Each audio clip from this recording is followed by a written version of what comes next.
Again, all of those pressures are happening on the outside in our lives as parents, as individuals. How do we ensure they do not affect our ability to parent our children? How do we make sure they do not affect our ability to father, to be the mother our children actually need? Because the truth of the matter is, as we are going through ours, they're going through this.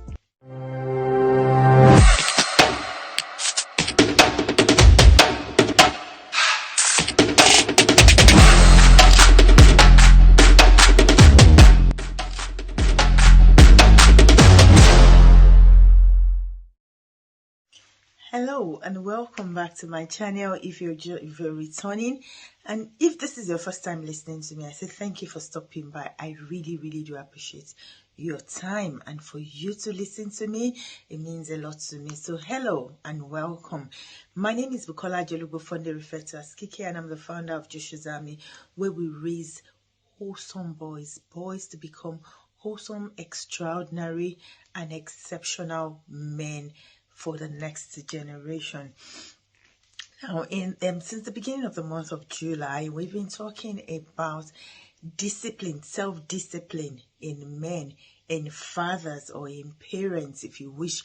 And yet, last week we talked about self-control. This week I want to be talking about resilience. Resilience. A lot of us, we say, I've heard a lot of people say that, oh, the children of this generation are not resilient. The children of this generation they're not tenacious. They don't have the power or the ability to face challenges and, stand in the face of challenges. And it got me thinking, as a parent, am I resilient? How do I face challenges, particularly challenges that come with the journey of parenting? How do I stand strong, stand tall in the face of the challenges we face with our children as we grow? Now, if you know me, I talk a lot about the teenage years, particularly for our sons, because there is this notion that, oh, the teenagers are difficult and and all of that. And I would say, if we're not well prepared, yes, they will be, or they can be. But when we face those challenges, those moments that are kind of difficult with our teenagers, how resilient are how do we handle those moments? How do we handle those challenges? And that's what I want to be talking about. But before I go into it, let me just read from the dictionary the meaning of resilience. It says the capacity to withstand or to recover quickly from situations, from challenges. It means toughness. Now, not toughness in being tough on the other person, but within yourself, with yourself. So being tough in the face of challenges, in the face of situations that are not going the way we want it. It also says the resilience is the ability to object or spring, is the ability of a substance or object to spring back in shape, elasticity. So in 2 words, resilience means toughness and elasticity. How do you spring back? I always say that a lot of the times I've seen and I've heard a lot of children, teenagers say that because they've done something wrong, their dad has ignored them and they feel invincible. And so they're beginning to build themselves to be able to live without that. That breaks my heart, because no child should ever go through that. But hey, a lot of us do not know how to be elastic, how to spring back. So something is gone wrong. What do we do about it?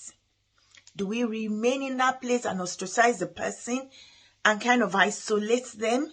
Or we spring back? What is it like inside of us to be able to handle those situations? How do you respond to those situations? How do you react to those situations when they happen?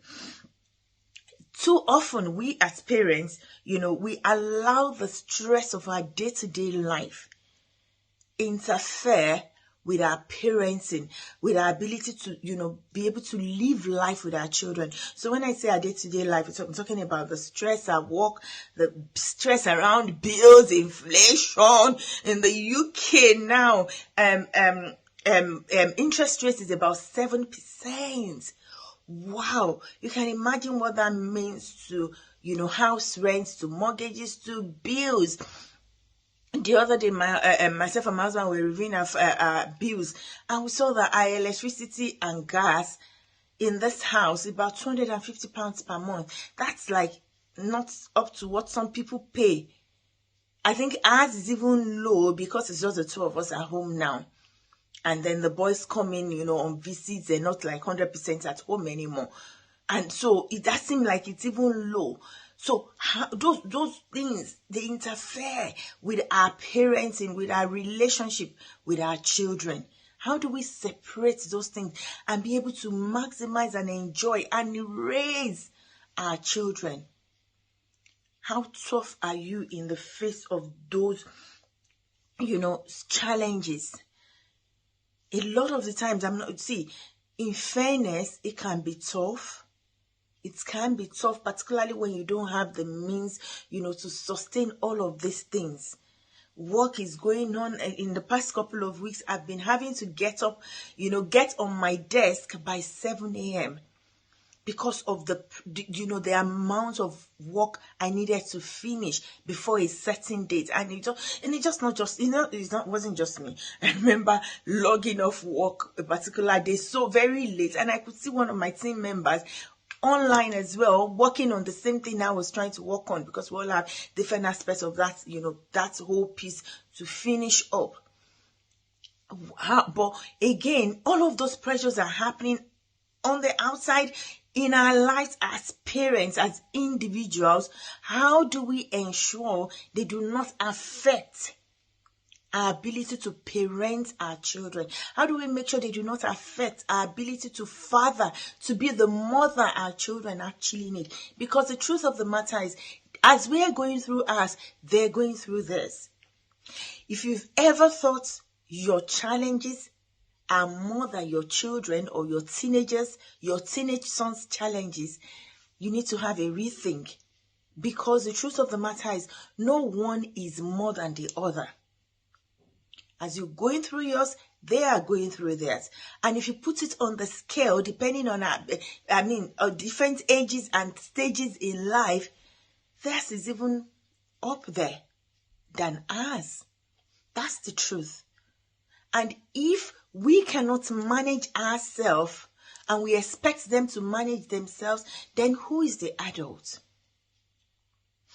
One of the children I'm working with said to me, when dad reacts, I'm expected to manage him, to manage myself, manage him, and be able to not respond because he's my father.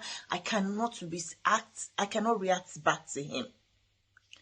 But when I react based on the things I am going through, they cannot take it. They react and flip. That why am I behaving that way? So it's becoming our children's responsibility to be resilient and be tough and be able to handle and bounce back from the things we throw at them. I'm talking to myself as well. As parents, you are responsible because God is giving those children to you to raise. And like I always say to my husband when my children were young, I said, I want to be able to stand in the presence of God and he tells me, well done, good and faithful servant. As a parent, I parent my children as though, like I know and I'm aware of the fact that I'm accountable to someone and I will give accounts when I stand before him in heaven. I hope that speaks to someone. You are accountable to someone and you will give account of that treasure that has been placed in your home.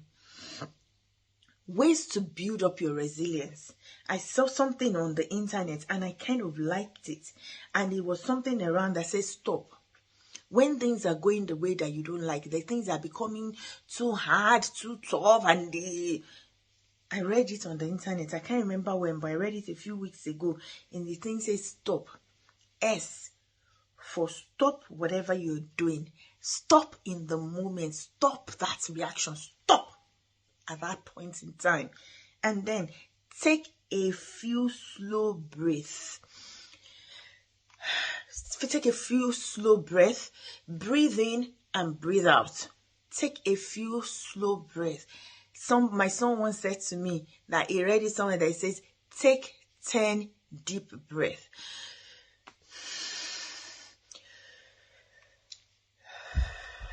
Take 10 of those. Everybody doesn't have to hear the way you've just heard mine, but take 10 of those and then observe, reflect what has happened, and then choose your battle. Pick. It says pick what you want to deal with. Pick your battles, pick your process, pick your reaction. So stop whatever you're doing, take breath, observe the situation, observe your surrounding, reflect on what has just happened, review it very quickly in your brain, and then pick your battles. Choose how you're going to respond. Pick your response, pick your process, pick what you're going to do about it. And like my people would always say, I'm from the western part of Nigeria, Yoruba, they would say, I don't even know how to say it in Yoruba, but what it means is the situations don't go messy and we deal with it in a messy way. I think that's what it kind of means. Situations, you don't deal with messy situations in a messy way. You deal with messy situations in wisdom. So be wise about it. And here I'm also going to say, get community, get a supportive community. There's one thing I have learned in my marriage and even as a parent, that when I have trusted friends, I can talk about my marriage with the challenges I'm going through.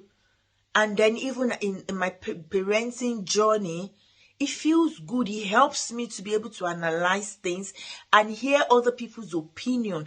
Now, I don't necessarily have to take all of their opinion, all of their, feedback, ideas.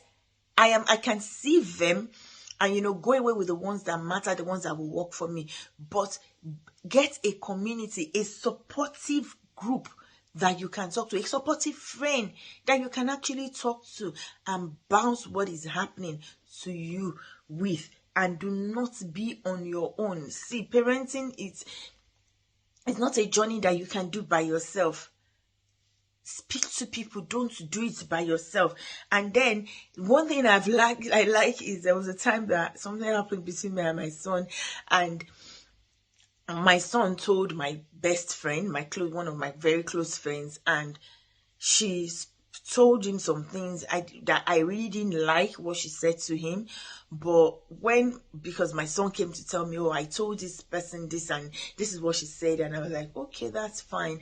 But inside of me, I really didn't like it. So when I saw her, I said, my son told you this and this is what you said to him.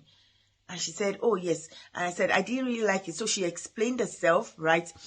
But after explaining what she meant, she gave me my own part of the deal. She told me, hey, babes, what you've done, this is what from what she told me, this is what you've done, this is how you reacted, this is what you did, and that I think wasn't very appropriate.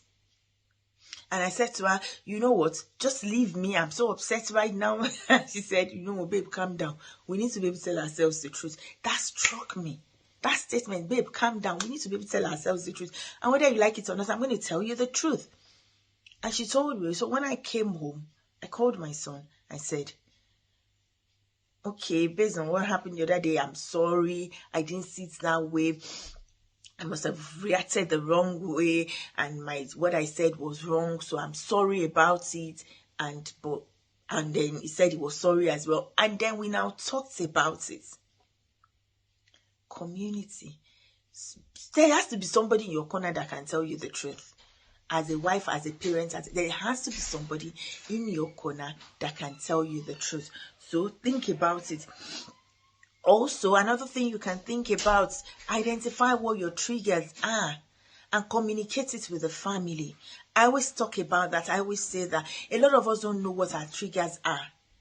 And so every little thing around us is triggering our emotions, and identify what your triggers are and communicate it with your family. I communicated with my children. I told them, these are the things that gets me on edge. After going through the stress at work and everything, these are the things that kind of, and we talked about it. In fact, one of my sons studies psychology, and when at some point it would come up and say, Mom, this is why you're behaving this way. This is why you're doing this. Okay, Mom, this is what you can do. Because I have created that opportunity for us to have open conversation. Are we going to get it right all the time? Hey, no. Can we make it right all the time? Yes, absolutely. And that's what I'm leaving with you today. Think about ways to make it right. Think about ways to change the way you haven't got it right so that you can get it right the next time. Thank you so much for listening to me. I'll see you again next week. I love you. And send me well to that boy in your home.